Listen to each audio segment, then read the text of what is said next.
नमस्कार विद्यार्थी मित्रांनो, प्रताप विद्या मंदिरच्या ऑनलाईन क्लासेसमध्ये आपले स्वागत आहे। आज इलेक्ट्रिकल टेक्नॉलॉजी या विषयाचे आपण एसी मोटर्स हे प्रकरण घेत आहोत। कालच्या तासाला आपण पाहिले होते की एसी मोटर्स म्हणजे काय, त्याची आपण थोड्या प्रमाणात रिव्हिजन आता या ठिकाणी करून घेऊ। तर एसी मोटर म्हणजे काय याची व्याख्या जर आपल्याला करायची असेल तर एसी मोटर म्हणजे जे यंत्र विद्युत शक्ती घेऊन यांत्रिक शक्तीत रूपांतर करते त्याला एसी मोटर असे म्हणतात। तर याची वर्किंग प्रिन्सिपल कसं होतं, रोटेटिंग मॅग्नेटिक फील्डमध्ये फॅरेडेज लॉ ऑफ इलेक्ट्रोमॅग्नेटिक इंडक्शनच्या तत्वानुसार रोटेटिंग फील्डमध्ये जर शॉर्ट सर्किटेड कंडक्टर ठेवला तर त्या शॉर्ट सर्किटेड कंडक्टरला एक प्रकारची प्रेरणा प्राप्त होते, टॉर्क प्राप्त होतो, त्यामुळे तो शॉर्ट सर्किटेड कंडक्टर त्या ठिकाणी फिरू लागतो। तर मग हा शॉर्ट सर्किटेड ह्याच तत्वावर आपलं मोटर हे त्या ठिकाणी काम करत असतं। तर मग हा शॉर्ट सर्किटेड कंडक्टर म्हणजे काय असतो, आपला त्या ठिकाणी रोटर असतो आणि रोटेटिंग मॅग्नेटिक फील्ड म्हणजे आपलं त्या ठिकाणी स्टेटर असतं। तर मग प्रत्येक मोटरला स्टेटर रोटर हे दोन महत्त्वाचे पार्ट त्या ठिकाणी असतात। तर स्टेटर म्हणजे काय, स्टेटर म्हणजे बॉडी ही सिलिकॉन स्टील पासून कास्ट आयर्न पासून बनवलेली असते आणि त्याच्या आत जी कोर असते ती सिलिकॉन स्टील पासून बनवलेली असते, ती लॅमिनेटेड केलेली असते। तर लॅमिनेटेड करण्याचा उद्देश एकच की जेणेकरून एडी करंट लॉस हा त्या ठिकाणी कमी व्हावा, म्हणून या कोर ह्या लॅमिनेटेड केलेल्या असतात। तर मग हे आपण त्या ठिकाणी पाहिलं होतं, या पद्धतीने त्याचं वर्किंग प्रिन्सिपल असतं। तर मग फेजवरनं मोटरमध्ये दोन प्रकार पडतात, एक म्हणजे 3 फेज मोटर, दुसरं म्हणजे सिंगल फेज मोटर। तर मग सुरुवातीला आपण सिंगल फेज मोटर त्या ठिकाणी पाहत होतो।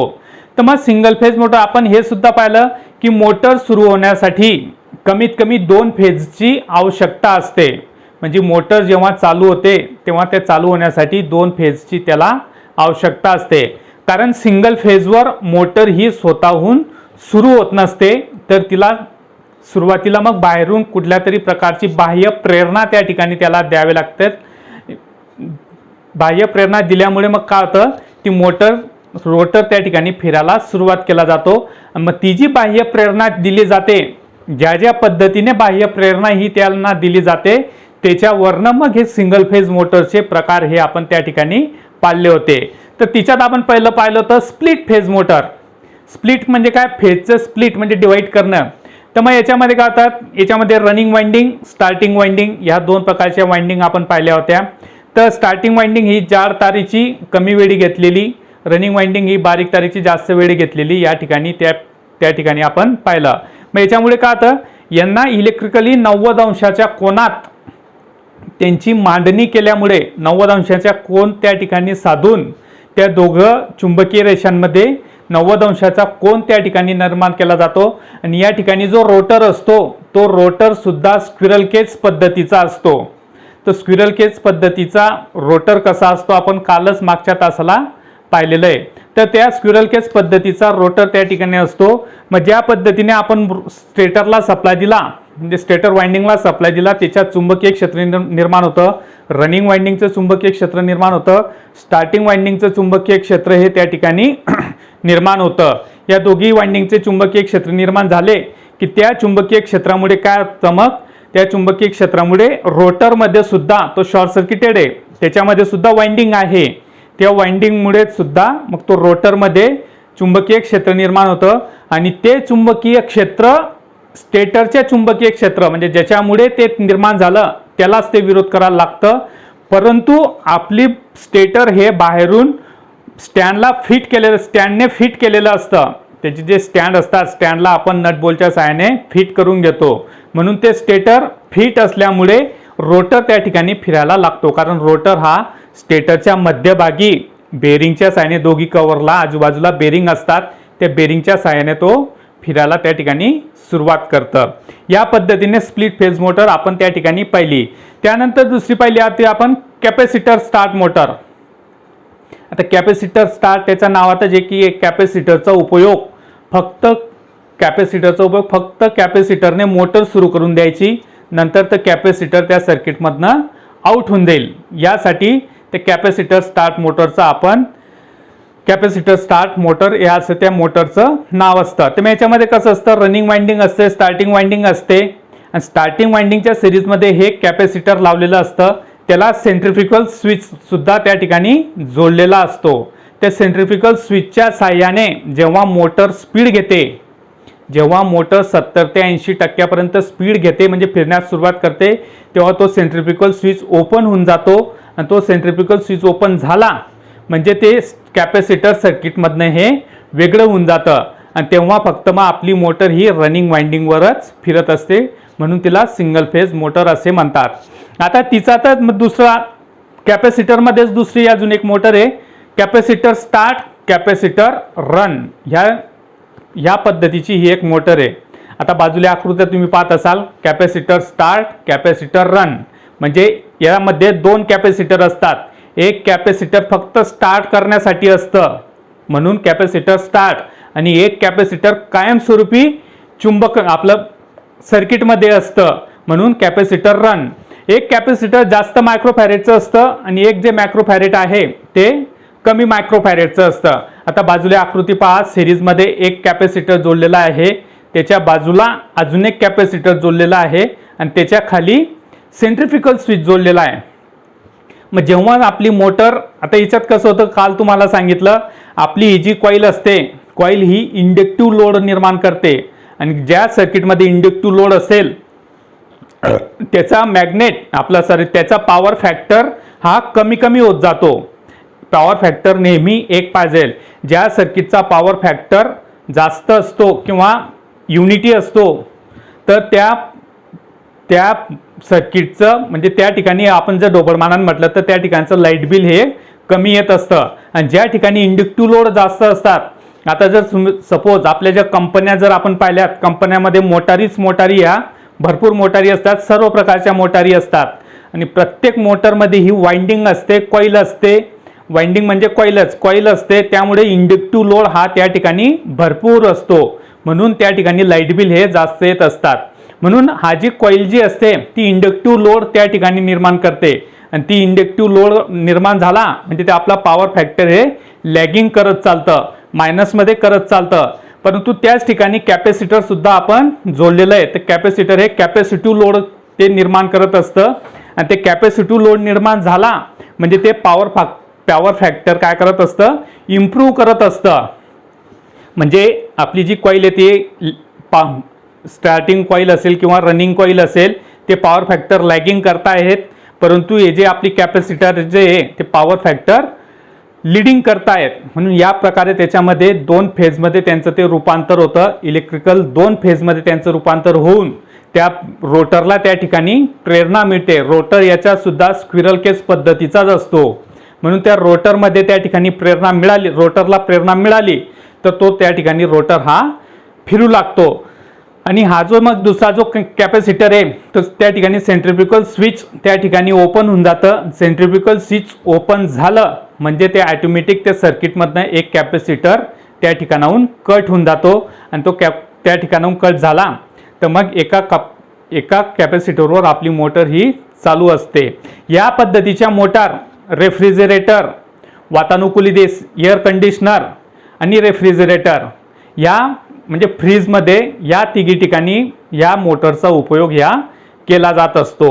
पुढची मोटर आहे आपली युनिव्हर्सल मोटर. आता युनिव्हर्सल मोटर बाजूला आकृती पाहताय तुम्ही, ही आर्मेचरच्या सिरीजमध्येच हिची ही कॉईल असते. मग आपल्याला जर याची फिरण्याची दिशा बदलवायची असेल एक तर आर्मेचरचे टर्मिनल चेंज करावे लागतात किंवा फील्ड वाइंडिंगचे टर्मिनल या ठिकाणी चेंज करावे लागतात. आता हे युनिव्हर्सल मोटरचं एक वैशिष्ट्य म्हणजे ही AC आणि DC दोघी सप्लायवर कार्य करते मित्रांनो. AC सप्लाय आणि DC सप्लाय या दोघी सप्लायवर ही आपली मोटर त्या ठिकाणी काम करत असते. तिचा स्पीड फार उच्च प्रतीचा असतो, म्हणून या मोटरचा उपयोग हेअर ड्रायरमध्ये आणि हेअर ड्रायरमध्ये याचा उपयोग हा केला जातो. ज्या ठिकाणी हाय स्पीडची गरज असेल त्या ठिकाणी या मोटरचा उपयोग या ठिकाणी केला जातो. या युनिव्हर्सल मोटरचा स्पीड सिंक्रोनस मोटरपेक्षा थोडा जास्त प्रमाणात असतो, म्हणून या मोटरला युनिव्हर्सल म्हणजे ते एसीवर पण चालतं आणि डीसीवर पण चालतं. एकदम साध्या सोप्या पद्धतीचं याचं हे कार्य असतं. या पद्धतीने आपली युनिव्हर्सल मोटर असते. त्यानंतर आपण शेडेड पोल मोटर सुद्धा त्या ठिकाणी पाहिली होती. तर शेडेड पोल मोटर तुम्हाला कालच सांगितलं की त्याच्यात एक शेडेड कॉईल असते.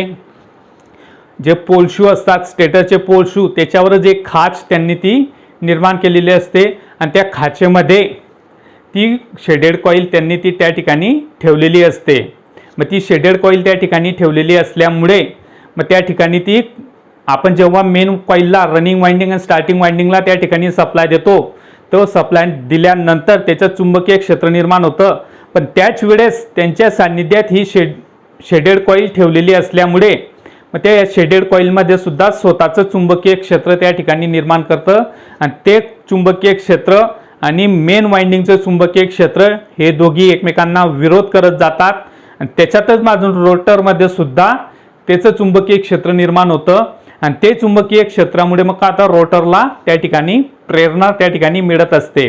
ते याच्यामध्ये कारण रोटर फिरण्याचं कारण म्हणजे काय असतं, रोटरला आपण कालच सांगितलं दोघी एंड प्लेट जे असतात म्हणजे मोटरच्या साईडच्या ज्या दोघी बाजू असतात त्या दोघी बाजूवर बॉल बेरिंग त्या ठिकाणी बसवलेल्या असतात आणि त्या बॉल बेरिंगमुळेच ते रोटर त्या ठिकाणी फिरायला हा सुरुवात होत असतो. या पद्धतीचे म्हणजे आज जी आपण मोटर पाहिली कॅपॅसिटर स्टार्ट, कॅपॅसिटर रन. आता कॅपॅसिटरमध्ये पहा कॅपॅसिटर स्टार्ट मोटर ही एक पहिली मोटर होती. दुसरी होती permanent capacitor motor. Permanent capacitor मोटरचा उपयोग आपल्या सिलिंग फॅनमध्ये केला जातो. आणि त्यानंतर कॅपॅसिटर स्टार्ट, कॅपॅसिटर रन म्हणजे दोन प्रकारचे कॅपॅसिटर त्या ठिकाणी जोडलेले असतात, म्हणून त्याला कॅपॅसिटर स्टार्ट, कॅपॅसिटर रन असे या मोटरला असं म्हणतात. या मोटरचा उपयोग एअर कंडिशनर, रेफ्रिजरेटर यामध्ये त्याचा उपयोग हा केला जातो. आता पुढची shaded pole motor. Shaded pole मोटरचा उपयोग टेबल फॅनमध्ये केला जातो. म्हणजे या पद्धतीच्या ज्या सिंगल फेज मोटर आहेत मित्रांनो, या सिंगल फेज मोटरच्या त्यांचे जे वैशिष्ट्य आहे, त्यांचे जे कॅरेक्टरिस्टिक्स आहेत, ते कॅरेक्टरिस्टिक्सवरनं आपण त्यांचा उपयोग हा त्या ठिकाणी करून घेत असतो. आलं लक्षात? तर या पद्धतीने आपल्या या सिंगल फेज मोटर्स या सगळ्या आपण या प्रकरणात पाहिलेल्या आहेत. आता मग जनरली या मोटर्समध्ये फॉल्ट दोष काय काय निर्माण होतात. मग या मोटरमध्ये जर आपल्याला दोष पाहायचे असतील तर मग या मोटरमध्ये कारण जनरली काय होतात, हे फिरणाऱ्या उपकरणं आहेत. याच्यात काय असलं मुव्हेबल पार्ट असल्यामुळे मुव्हेबल उपकरणांमध्ये हे मोडले जातात. तर म्हणून जनरली काय होतात, यांचे जे बॉल बेरिंग असतात हे लवकर खराब होतात. एक तर ते जाम होऊन जातात, एक तर ते फिरून फिरून ते घासले जातात. मग ते घासले गेल्यामुळे त्यांचं बॅलन्स त्या ठिकाणी बिघडतं किंवा शाफ्ट, मग त्यामुळे काय होतं आपला शाफ्ट सुद्धा त्या ठिकाणी बेंड होतो, म्हणजे शाफ्ट सुद्धा वाकतो. या पद्धतीचं काही मेकॅनिकल लॉसेस म्हणजे मेकॅनिकल दोष सुद्धा त्या ठिकाणी निर्माण होतात. आणि दुसऱ्या आपल्या याच्यामध्ये ओपन सर्किट, शॉर्ट सर्किट आणि अर्थ सर्किट हे तिघी दोष सुद्धा होतात. ज्या पद्धतीने आपण विद्युत इस्त्रीत पाहिलं होतं त्याच पद्धतीचे दोष सुद्धा याच्यात निर्माण होत असतात. तो ओपन सर्किट म्हणजे काय असेल, याच्यामध्ये कॉईल मध्येच कुठेतरी तुटलेली असेल. कारण काय असतं मित्रांनो, आता मगाशी तुम्हाला सांगितलं आपली याच्यामध्ये मुव्हेबल पार्ट आहे. तर मग एखाद्या वेळेस एका साईडची बेरिंग जरी कमी जास्त हलली किंवा कमी जास्त तिचं जागा तिने सोडलो किंवा ती घासली गेली, वापरून ती घासली गेली, तर मग काय तो आपला जो रोटर असतो, रोटरची थोडी जागा त्या ठिकाणी बदलून जाते. आणि रोटरची जागा बदलली म्हणजे ती लगेच खाली स्टेटरच्या पार्टला किंवा वाइंडिंगला त्या ठिकाणी ती स्टेटर वाइंडिंगला त्या ठिकाणी ती टच होते. आणि स्टेटर वाइंडिंगला त्या ठिकाणी टच झाली म्हणजे त्या ठिकाणी ती वाइंडिंगचं एखादा तार त्या ठिकाणी ती तोडते. आणि वाइंडिंगचा तार तुटला म्हणजे आपलं सर्किट हे मध्येच कुठेतरी ब्रेक होतं. आणि मध्येच सर्किट ब्रेक झालं म्हणजे त्याला ओपन सर्किट असे म्हणतात. आता शॉर्ट सर्किट होण्याचं कारण म्हणजे काय, याला आपण जेव्हा सप्लाय देतो, सप्लाय दिल्यानंतर मग काय होतात मित्रांनो, ही मुव्हेबल पार्ट असल्यामुळे रोटर हा कायम फुल स्पीडने फिरत असल्यामुळे काय होतात, हिच्यात उष्णता ही भरपूर निर्माण होत असते. आता उष्णता भरपूर निर्माण झाल्यामुळे काय आता मग काही वेळेस ते वाइंडिंगवर जे वॉर्निश केलेलं असतं, ते वॉर्निश सुद्धा त्या ठिकाणी उष्णतेमुळे वितळायला त्या ठिकाणी सुरुवात होते. आणि वॉर्निश वितळलं ते म्हणजे ते कॉईल, ज्या दोन कॉइली असतात ते दोन कॉईल एकमेकांना टच झाल्या म्हणजे त्या ठिकाणी त्या शॉर्ट होऊन जातात. आणि त्या ठिकाणी त्या शॉर्ट झाल्या म्हणजे त्यामधनं अमर्याद प्रवाह वाहतो आणि मग कालांतराने त्या वाइंडिंग ह्या जळून जातात. तर मग ह्या आणि तिसरं असतं अर्थ सर्किट. अर्थ सर्किटमध्ये काय असतं, मग आता एखादी वाइंडिंग जर बॉडीला टच झाली असेल, एखाद्या वाइंडिंग वरचं जे आता तुम्हाला मगाशीच सांगितलंय त्याचा वरचं वॉर्निश जर वितळलं, वॉर्निश वितळलं म्हणजे ती तार मोकळी होऊन जाते. त्याच्यावर आपण कॉटन टेप मारलेलाच असतो, परंतु तो कॉटन टेपच जर कालांतराने निघाला असेल किंवा तो उखळून गेला असेल तर मग ते तारांच्या साह्याने तो तार त्या बॉडीला टच होऊन जातो. आणि तो बॉडीला टच झालं म्हणजे तिच्यामधनं तर लिकेज करंट हे बॉडीमध्ये फिरत असतं. मानवधनाने जर आपला हात त्या ठिकाणी लागला तर मग त्या ठिकाणी आपल्याला जोरदार शॉक हा लागत असतो. तर मग हे तिघीचं टेस्टिंग आपल्याला करायचे असतील तर ते टेस्ट लॅम्पच्या साह्याने याचं आपण टेस्टिंग करू शकतो. टेस्ट लॅम्प असेल किंवा मल्टीमीटरच्या साह्याने सुद्धा आपण याचा उपयोग किंवा याचे टेस्टिंग हे आपण करू शकतो. परंतु टेस्ट लॅम्पने केलेलं कधीही चांगलं असेल. तुम्ही जर प्रोफेशनल लोकांकडे गेलात तर ते जनरली टेस्ट लॅम्पच्या साह्यानेच या तिघी टेस्टिंग त्या ठिकाणी करत असतात. तर मग हे तिघी टेस्टिंग टेस्ट लॅम्पचा जर वापर करत असाल तर टेस्ट लॅम्प हा कमीत कमी 200 वॅटचा असला पाहिजे. त्याच्याने आपल्याला परफेक्ट ते समजत असतं की या कॉईलमध्ये काय, ह्या वाइंडिंगमध्ये काय प्रॉब्लेम आहे ते. आणि त्या व्यतिरिक्त जर तुम्हाला सांगितलं मोटर जाम होणे, मोटर जर जाम झाली असेल तर बेरिंगा आपल्या जाम झालेल्या आहेत. काही वेळेस काय असतं, कित्येक दिवस जर आपली मोटर पडून राहिली असेल तर त्या बेरिंगांमध्ये आपण ग्रीस भरलेलं असतं. मग ते ग्रीस त्या ठिकाणी सुकून जातं आणि ते ग्रीस जर सुकलं तर ॲटोमॅटिक मग ते आपली बेरिंगला फिरायला त्या ठिकाणी ते प्रॉब्लेम देत असतं.